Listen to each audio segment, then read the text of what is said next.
नमस्ते दोस्तों। तो कैसे हैं आप? अब हम जा रहे हैं नए चैप्टर की ओर। मीन्स नया टॉपिक होगा हमारा। नए टॉपिक का नाम है, जिसे हम इसके पहले वाले वीडियो में बोले थे कोलिजन को पढ़ेंगे, लेकिन हम कोलिजन से पहले क्या कर रहे हैं, पहले पढ़ लेते हैं सिस्टम ऑफ द पार्टिकल्स के बारे में। मीन्स हम जब बात करते हैं रिजिड बॉडी की, तो रिजिड बॉडी कोई अगर हम ले लिए तो उसमें बहुत सारे पार्टिकल्स होते हैं, तो उसको बोलते हैं सिस्टम ऑफ द पार्टिकल्स। अब जब बहुत सारे पार्टिकल्स होते हैं तो किसी एक पोजीशन, उस पार्टिकल का एक पोजीशन निकालना होता है। तो किस पॉइंट पे हम बोलेंगे वो पोजीशन लेके चले। जैसे मान लीजिए हमारे पास एक बड़ा सा ब्लॉक है, ब्लॉक तो बहुत बड़ा है, तो किस हद से हम बोले कि इसका पॉइंट, अगर मैं बोलूँ कि ये कहाँ पे है, इसका लोकेशन बताइए किस पॉइंट पे है। तो किस पॉइंट से, इस बहुत सारे बड़ा ब्लॉक है तो हर जगह अलग अलग पॉइंट है, किस पॉइंट को हम कंसीडर करें जिस पॉइंट से हम इसके बारे में बताएं कि इसका पोजीशन ये है। तो जो मेन पॉइंट है जिसपे बहुत सारी प्रॉपर्टीज़ डिपेंड करती हैं, जिसको पढ़ के हम बहुत चीज़ों को सॉल्व आराम से कर सकते हैं, उसको कहते हैं centre of mass. Centre of mass. तो भी जो हमारा नया चैप्टर होगा, नया टॉपिक होगा, ये क्या होगा? Centre of the mass.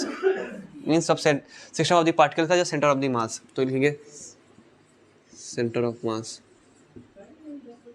किसके लिए? System of the particle. System of particle. अब सेंटर ऑफ मास पढ़ने की जरूरत क्यों पड़ी? जैसे हम बता रहे थे, आपको बताते आए हैं कि जब हम क्लासिकल मैकेनिक्स, मतलब अगर न्यूटन की मैकेनिक्स को पढ़ते हैं, जो मास पे फोकस करता है, अगर किसी ऑब्जेक्ट पास मास है तो हम न्यूटन मैकेनिक्स की बात करते हैं। और भी रेंज भी बताए थे हमने, लिमिटेशन क्या है, किस किस के बीच में हम बात करना चाहिए, रेंज क्या है, उसमें हम न्यूटन मैकेनिक्स की बात करते हैं। जब हम न्यूटन मैकेनिक्स की बात करते हैं तो हम बोलते हैं ना कि हमारे ऑब्जेक्ट बहुत बड़े बड़े होते हैं, बट हम जब न्यूटन मैकेनिक्स की बात करते हैं हम उसको पॉइंट मास कंसिडर करते हैं, कहते हैं पॉइंट कंसिडर करके चलते हैं। तो अगर मेरे पास इतना बड़ा ब्लॉक है, हाँ बॉल है, कुछ भी ब्लॉक है, तो हम इसको इतना बड़ा ना मानते हुए इसको बोलते हैं कि एक छोटा सा पॉइंट है। इस पॉइंट को कंसीडर करते हैं और इसका जो पूरा मास m है, तो ये पूरा मास m इस पे है। अब एक पॉइंट कहाँ कंसीडर किया जाता है? इसके सेंटर ऑफ द मास पे, जहाँ पे सभी मासेस कॉन्सेंट्रेटेड होती है। अब क्या होता है कॉन्सेंट्रेटेड? मीन्स कि हम भी जब पढ़ते थे सब बोलते थे सर कि जो मास, एक ऐसा पॉइंट होता है सेंटर ऑफ मास जहाँ पे सभी मासेस कॉन्सेंट्रेटेड होती है। अब मुझे इसमें समझ नहीं आता इसका मतलब है क्या, कॉन्सेंट्रेटेड होती है मतलब बहुत समझा क्या, ठीक कॉन्सेंट्रेटेड मतलब है क्या इसका मतलब। तो हम क्या करेंगे, जब हम इसको लेक्चर्स को स्टार्ट करेंगे, अभी तो हम ओवरव्यू दे रहे हैं टॉपिक क्या क्या पढ़ेंगे, तो अगले लेक्चर में हम क्या करेंगे, एकदम फील करेंगे सेंटर ऑफ द मास होता है क्या है, एकदम अच्छे समझेंगे। तो कॉन्सेंट्रेटेड बोलते हैं ना, कॉन्सेंट्रेटेड पूरा मास उस पॉइंट पे कॉन्सेंट्रेटेड होता है, उसी को हम सेंटर ऑफ द मास कहते हैं। इसको हम लोग COM से दिखाते हैं। तो इसका मीनिंग क्या है, इसके पीछे का रीज़न क्या है, तो हम एकदम अच्छे से समझे हुए चलेंगे। अभी हम ओवरव्यू देख रहे हैं। तो जो पॉइंट, जो स्पेशल पॉइंट होता है जब हम न्यूटन मैकेनिक्स में होता है कि हम उस पॉइंट से सभी चीज़ों को बात करते हैं, हम पूरी बॉडी को कंसीडर नहीं करते हैं। हम बोलते हैं कि अगर पूरा बॉडी एक रिजिड बॉडी है तो उसमें एक मास, एक पॉइंट होता है जहाँ पे सभी पॉइंट का एक नेट इफेक्ट दिखता है, उस पॉइंट को बोलते हैं सेंटर ऑफ द मास। हाँ, उसको मान के चलते हैं। हमने आपको बताया भी था कि हम न्यूटन मैकेनिक्स में सभी चीज़ों को पॉइंट समझ के चलते हैं कि पूरा जो है एक पॉइंट पे कॉन्सेंट्रेटेड है। हाँ, जो कॉन्सेंट्रेटेड पॉइंट है उसको सेंटर ऑफ द मास कहते हैं। हाँ, तो इसीलिए हम सब पढ़ते हैं। ये चीज़ें क्या करती हैं, बहुत आसान कर देती हैं समझने के लिए। समझिए, मान लीजिए एक बैट है, टेनिस बैट है। अब मान लीजिए हमने इसको ऊपर की ओर थ्रो किया, जब ऊपर की ओर थ्रो करेंगे तो कुछ ऐसे जाएगा, ये अलग अलग पॉइंट इसके अलग अलग डायरेक्शन में मूव करेंगे। मान लीजिए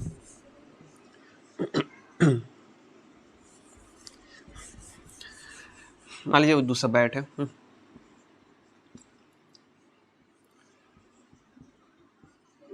ऐसे करते हुए जाएंगे तो देखेंगे कि अगर इसको हम लोग स्पिन करके भेजेंगे तो अलग तरीके से मोशन करेंगे तो देखेंगे हर पॉइंट अलग अलग मोशन कर रहा है। अगर हम इनका मोशन बताना चाहें तो क्या होगा, बहुत कॉम्प्लिकेट हो जाएगा। हर पॉइंट का मोशन बताना बहुत कॉम्प्लिकेट हो जाएगा। बट इस पूरे जब हम किसी बैट के ऊपर फेंके हैं तो इसमें एक पॉइंट होता है जो क्या करता है, आपको पता है किसी ऑब्जेक्ट को अगर हम पॉइंट मास ऑब्जेक्ट को हम फेंके हमारे ग्रेविटेशनल फोर्स के अंडर, तो ये पैराबोलिक पाथ ट्रेवल करता है। पढ़े हम लोग, है कि नहीं? सेकेंड जो हमारा वीडियो था पैराबोलिक मोशन, हम किसी हम ऑब्जेक्ट को अगर 45 एंगल में फेंके तो सबसे मैक्सिमम हॉरिजॉन्टल दूरी तय करें, जिसको बोलते हैं प्रोजेक्टाइल मोशन। तो देखेंगे वहाँ पे भी हम बोले थे कि जो भी हमारा ऑब्जेक्ट हमको पॉइंट मान चलेंगे, जो भी हम न्यूटन मैकेनिक्स पढ़ते हैं वहाँ पे पॉइंट कैसे करते हैं। और पॉइंट होता है क्या है, सेंटर ऑफ द मास। ये ऐसे कैसे भी मूव करेगा, हर पॉइंट अलग अलग मूव करेगी, बट जो सेंटर ऑफ द मास होगा, अगर कहीं मान लीजिए बीच में है तो ये एक पैराबोलिक पाथ ही ट्रेवल करेगा। क्योंकि हम पढ़ेंगे किसी भी ऑब्जेक्ट को अगर आप फेंक रहे हैं तो एक पैराबोलिक पाथ करता है, मूव करता है, हर पॉइंट नहीं करता है, सेंटर ऑफ द मास। इसे भी मान लीजिए ये है मार्कर, मैं इसको फेंक रहा हूँ तो देखिए घूम फिर के जा रहा है, बट ये क्या कर रहा है, एक पाथ ट्रेवर्स कर रहा है, हर पॉइंट अलग अलग पाथ ट्रेवर्स कर रहा है। इसे चल भी रहा है, इसे भी घूम भी रहा है, लेकिन इसमें एक ऐसा पॉइंट होगा बीच में जिसको हम सेंटर ऑफ द मास कहेंगे, जो बस ये पैराबोलिक पाथ ट्रेवल कर रहा है। अगर हम इसको पॉइंट कैसे करें तो ये जो पाथ दिखाएगा क्या दिखाएगा, पैराबोलिक पाथ। वही पॉइंट होगा सेंटर ऑफ द मास। अभी अच्छे से और भी समझेंगे अगले लेक्चर में। तो अभी देखते हैं टॉपिक क्या है, ये थोड़ा सा ओवरव्यू था। तो क्यों पढ़ते हैं सेंटर ऑफ द मास। तो हम क्या करेंगे, पहले पढ़ेंगे कि इंट्रोडक्शन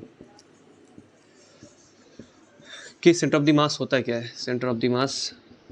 फिर देखेंगे कि इसकी नीड ज़रूरत क्यों पड़ी, जैसे हम पढ़ते आए हैं एकदम अच्छे से कॉन्सेप्चुअल लेते हुए कॉन्सेप्ट को साथ में विथ एग्जाम्पल। इससे जब जान लेंगे सब कुछ होता क्या है एकदम अच्छे से, फिर हम देखेंगे कि जो centre of the mass system of the particles में बहुत सारे पार्टिकल्स होंगे, एक की बात नहीं करना है, बहुत सारे पार्टिकल्स होंगे। जब बहुत सारे पार्टिकल हों और अलग अलग पार्टिकल हो, मतलब कि M1 M2 ऐसा हम दिखा सकें, तो इसको बोलते हैं डिस्क्रीट। डिस्क्रीट मीन्स अलग अलग, डिस्क्रीट सिस्टम ऑफ पार्टिकल। तो अगर हम discrete system of the particle के लिए कैसे निकालेंगे centre of the mass, system के लिए कैसे निकालेंगे। अब उसके बाद मान लीजिए बॉडी एक सॉलिड बॉडी एकदम डिस्क्रीट ना तो क्या कंटिन्यूअस है, पूरी बॉडी में क्या है मासेस एक साथ तथा एक के बाद एक है, इसको मतलब कंटिन्यूअस है, इसको बोलेंगे सॉलिड बॉडी कंटिन्यूअस है। तो इस पर हम कैसे सेंटर ऑफ द मास निकालेंगे, तो centre of the mass for continuous body, या हम बोलते हैं इसको सॉलिड बॉडी। ये सब पढ़ते हुए जब जाएंगे उसके बाद देखेंगे कि हम कैसे न्यूटन्स के सेकेंड लॉ को अप्लाई करते हैं, सेकेंड लॉ ऑफ न्यूटन।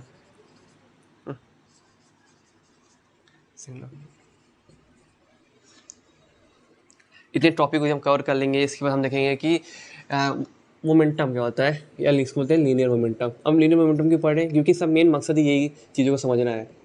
आप देखेंगे कि क्वेश्चन में कि मान लीजिए आप कहीं प्लेन से गिर रहे थे, आपके पास एक बैग है, बैग कुछ मतलब बैग का कुछ मास होगा।